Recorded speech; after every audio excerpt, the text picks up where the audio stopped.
Alors là, les amis, aujourd'hui, il faudrait qu'on parle sérieusement du FC Barcelone. Sérieusement, parce qu'actuellement, rien ne va au FC Barcelone. Rien ne va. Rien ne va, les amis. Rien ne va. Sur le plan financier, sur le plan sportif, sur le plan psychologique, rien ne va côté du FC Barcelone. Les amis, n'hésitez pas à liker, à partager. Avant de mettre ce que vous en pensez en commentaire, on va rentrer dans le vif du sujet. C'était moi. Bis. Les amis, tout d'abord, on va commencer par le cas Lamine Yamal, les amis. Il paraît qu'on nous disait qu'il paraît que Lamine Yamal, pendant le Classico, était à 70%. Donc là, si on veut comprendre, au Classico, Lamine Yamal était au maximum à 70%. Ça, c'est sérieux. Alors là, les amis, si ceci est vrai, c'est une faute professionnelle. Une faute professionnelle de la part du FC Barcelone. Je ne peux pas penser à ça. Parce que si ceci est vrai, il y a des incompétents dans la direction. Des incompétents. Parce que c'est vrai. Yamal à 70% peut nous faire gagner des matchs. C'est vrai, il peut nous faire gagner des matchs. Mais ne risquons pas ce talent. Ce talent qui sort chaque 100 ans. C'est le talent générationnel, les amis. Donc, je ne peux pas comprendre que Yamal a joué à 70% contre Yamal. Donc, si c'est le cas, ce que ça veut dire que contre le PSG, il était à 50%. C'est ça qu'il veut dire. La direction, j'espère que ce n'est pas vrai. Et j'espère que la direction prend une très bonne décision. Une très bonne décision de l'opérer. Mais c'est l'opérer, il sera absent quelques semaines, quelques mois. Je peux faire ça parce que, actuellement, c'est le match de poule en Ligue des Champions. Nous n'avons pas trop besoin de lui passer. Moi, c'est de Rooney Barry. Même si c'est vrai, on va perdre quelques points, mais c'est pas grave. Moi, j'ai confiance en Rooney Barry, les amis. Confiance en Rooney Barry. La malle aussi. Il faudrait pas les torcher. Parce que ce que tu fais au-delà du terrain, c'est pas bon, Yamal. Ce n'est pas bon. Tu fais des trash talk. Je ne peux pas comprendre. Je dis, c'est doucement, les amis, on va parler de plus sérieusement, Yamal. Et vite. C'est vrai que tu es un enfant, tu ne comprends pas trop les choses de la vie. Mais il y a des pièges dans la vie. C'est que les journalistes de nos jours sont là à piéger les joueurs. Yamal, évite de faire trop d'interviews. Évite de trop trash-talker. Parce que les derniers matchs classiques là, tu as parlé, tu n'as pas assumé. Tu as parlé, tu n'as pas assumé. Si c'est vrai que tu n'allais pas assumer, ne parle pas. Et si tu avais assumé, le FC Barcelone perdait. Tu allais assumer les conséquences. Quand c'est comme ça, tu mets la pression sur l'équipe. Non, Yamal, ne fais pas ça. C'est une erreur de ta part. On ne fait pas ça, l'ami Yamal. Et j'espère que tu pourras changer. Là, Yamal, j'espère que tu vas te faire opérer. Parce que si c'est vrai qu'il est à 70%, je ne pourrais pas accepter ça. Un joueur à 70% et 70% maximum, et il joue les gros matchs. Il peut rechuter. Et ça, là, ça va le suivre. Il va faire des rechutes, ça va le suivre au fil de sa carrière. Et ça, c'est ça, nous, les personnes, on ne veut pas. C'est ça, on ne veut pas. L'agression, faites attention à ça. J'espère que vous allez faire opérer. Donc, les amis, on va partir du deuxième sujet. Un sujet qui est très important. Concernant la tactique de Hansi Flick. Je n'ai rien à reprocher à Hansi Flick. Mais j'ai l'impression que sa tactique ne marche plus. Mais je vais lui proposer quelques tactiques. Parce que, je prends un exemple, les amis. Arroyo n'a pas été titulaire lors du Classico. Moi, j'ai trouvé incompréhensible parce que, je donne un exemple.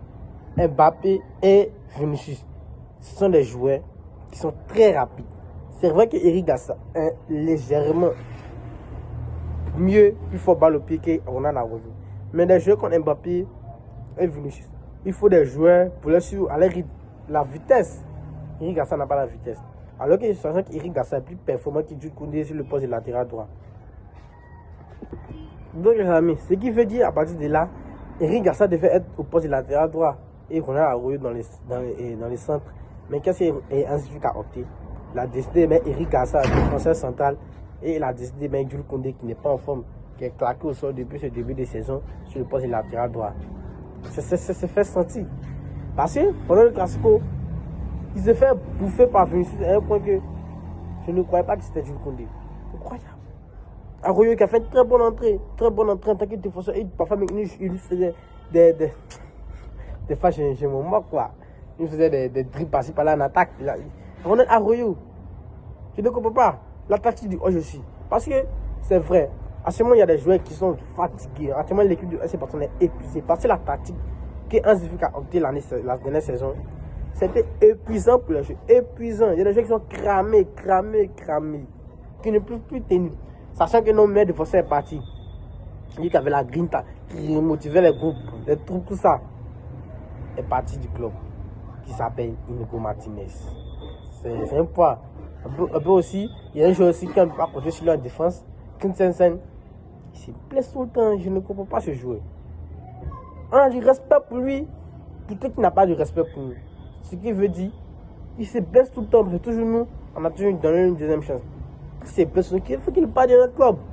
Parce qu'il a entendu parler que c'était la diarrhée. Donc c'était une fausse déclaration, une fausse information. Il était blessé d'une blessure solaire que moi je n'ai jamais attendu. Tu es toujours avec ce joueur quand on attend les blessures. Je n'ai jamais vu. Je suis fatigué. Je suis fatigué, c'est le plus mieux payé. Je ne peux pas comprendre. Je ne peux pas comprendre. Jamais, je ne pourrais jamais comprendre ceci. Donc les amis, la tactique, il faut qu'il refasse un peu. Il faut qu'il se réadapte parce que la tactique, je ne va plus passer. Parce qu'il faut un très bon pressing. Mais maintenant, quand on fait un très bon pressing, les équipes voient là-dedans. Donc on se dit, s'il te plaît, change cette tactique. Essaie de refaire, essaie de moderniser cette tactique parce que on est trop exposé, on est tout le temps exposé. Tout le temps exposé. Ce qui n'est pas bon. Ça fait que les défenseurs ne sont pas en confiance. C'est ça qui n'est pas bon. Actuellement, Koubachi doit être sur le banc. Parce que Koubachi est dégueulasse ce début de saison. Il faut le dire. Il est dégueulasse. Très dégueulasse. Donc les amis, donc Dieu merci, on va pouvoir avoir le retour de nos joueurs blessés. Parce que nos joueurs qui sont blessés nous font énormément de bien. Ces retours nous font énormément de bien. D'ailleurs, ce matin, Daniel Motet de retour à l'entraînement. Une très bonne nouvelle pour nous. Même si ce joueur est très irrégulier. Mais ce joueur est irrégulier, les amis. Parce qu'il faut se dire. Daniel Motet est irrégulier. Moi, je m'en fous de lui parce que. Excusez-moi pour le langage. Hein, parce que ce joueur est claqué au sol. Parce que aussi, il y a aussi le retour de Rafinha. C'est vrai que Rafinha va nous revenir dans un mois. Mais j'espère que ce n'est pas une vraie décision du club. Parce que un mois est trop. Moi, je sais que c'est une manigance de la part du club. Parce que comme par hasard, le un mois de la blessure de Rafinha, ça tombe pile poil après la trêve internationale. Vous ne descendez pas cette dinguerie. Moi, je sens cette dinguerie. Je sens que le FC Barcelone veut protéger son joueur. Rafinha. Il y a aussi Joan Garcia qui va nous revenir aussi. Comme c'est dit ici, on dit optimiste concernant la convalescence de Joan Garcia. Initialement prévu 6 semaines d'absence. Ah, c'est vrai. Il n'est pas exclu pour le match contre Elche qui se jouera ce dimanche. Son état serait réévalué mercredi, qui veut dire aujourd'hui, mais le club ne prendra aucun risque. Le club a intérêt à ne prendre aucun risque parce que nous ne voulons pas de joueurs blessés à 70%. Il faut qu'il prenne son temps. Avec Chesney là. Actuellement, il n'y a pas de trop de poissons. Vous savez pourquoi? C'est le début de saison. Il n'y a pas trop de matchs importants. Ça va être de janvier. Je voudrais que tous nos blessés soient de retour. Même Ter Stegen, je ne voudrais pas qu'il parte du club. Parce qu'il y a des informations qui disent que Ter Stegen va quitter le club. Il est prêt à un départ. Capitaine, tu peux partir, mais nous, on a besoin de tous nos joueurs. Tous nos joueurs, même Christensen s'il plaît, nous avons besoin de lui. Les amis, c'était ça concernant les blessés aussi. Il y a aussi les amis, les joueurs, je voudrais parler aussi de Ferran Torres. Mais qu'est-ce que ce joueur est claqué au sol, les amis? Ce joueur qui est claqué au sol, les amis. Il faut se dire. Ce joueur n'a pas les qualités, ce joueur n'a pas les bases pour être titulaire au FC Barcelone. Il n'a pas les bases, il n'a pas les couilles pour ça, les amis. Il n'a pas. Il faut se dire les thèmes. Parce que le match contre Real Madrid, il était claqué au sol, il a chié. Son jeu d'aujourd'hui, techniquement, il était facile. Non, les amis, je ne sais pas quoi dire. Hein. Il était claqué au sol pendant ce match. Parce que je n'ai rien senti. Ça me fait du bien. Dieu merci que il y a Ronald et Robert Lewandowski qui seraient bientôt de blessures. Très bonne nouvelle du FC Barcelone parce qu'il va nous faire énormément de bien. Parce que Ferran Torres, je n'ai pas confiance en lui. Maintenant, Rashford aussi, il est là pour combler l'absence de nos joueurs importants, les amis. Très bon match. Dion aussi, les amis. Dion, il faut en parler du cas de Dion. Parce que j'ai remarqué Dion, de chaque match, il nous lâche. C'était par contre le PSG, le classique, les amis. Dion, il lâche beaucoup. Pedri, ne veut pas parler de Newcastle. Newcastle, ce n'est pas un grand match. Newcastle est une petite équipe, les amis. C'était mon avis sur ce match. N'hésitez pas à vous mettre vos avis en commentaire, à liker, à partager. Moi, ça me donne énormément de force, les amis. N'hésitez pas à mettre Barcelone en commentaire. Je serai que vous avez lu tous mes commentaires. Prenez soin de vous, c'était mon 10.